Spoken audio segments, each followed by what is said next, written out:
হাই everyone, মই জন্মনীয়া পুনৰ এবাৰ আপোনালোক সকলোকে মোৰ চেনেলৰ অন্য এটা ভিডিঅ'লৈ স্বাগতম জনাইছোঁ। আজি আপোনালোকৰ বাবে লৈ আহিছোঁ মৰাপাট শাকৰ দাইল।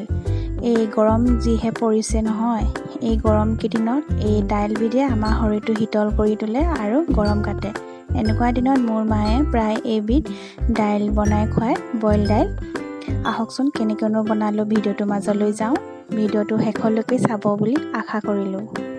আমাক লাগিব খুদ চাউল কেইটামান তিয়াই ৰখা, মৰাপাট শাক, দাইল তিয়াই ৰখা আৰু কঁঠাল গুটি কেইটামান। এতিয়া যিহেতু কঁঠালৰ বতৰ, কিছুমানে খুদ চাউলটো খুন্দু চাউল বুলিও কয়।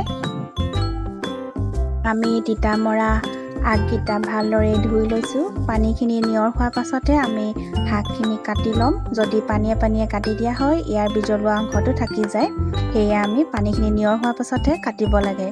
এয়া আমি শাকখিনি কাটি লৈছোঁ আৰু এতিয়া এটা প্ৰেছাৰত আমি কাটি লোৱা শাকখিনি দি দিছোঁ।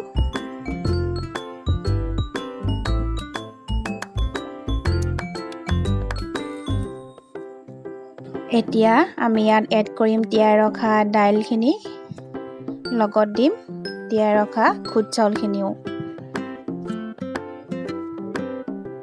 আৰু দিছোঁ কঁঠাল গুটি কেইটামান। এতিয়া পৰিমাণ অনুসৰি আমি ইয়াত পানী এড কৰি দিছোঁ।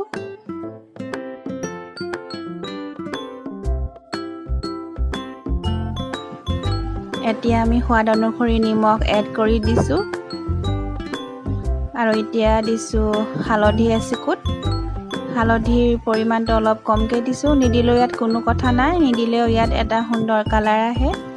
আৰু ইচ্ছা কৰিলে ইয়াত আদা অলপ ৰুকি দিব পাৰে। আৰু আমি দাইলখিনি 2টা চিটি মৰালৈকে বইল কৰি ল'ম।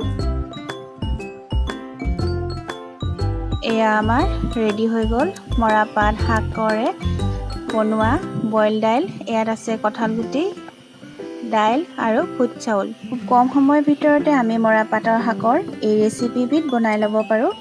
আপোনালোকেও এনেদৰে বনাই খাই চাবচোন, খাবলৈ বিৰাটেই সোৱাদ হয়।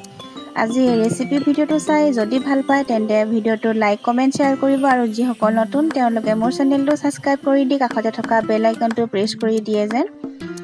ভিডিঅ'টো চোৱাৰ বাবে আপোনালোক সকলোলৈ মোৰ আন্তৰিক ধন্যবাদ জনালোঁ।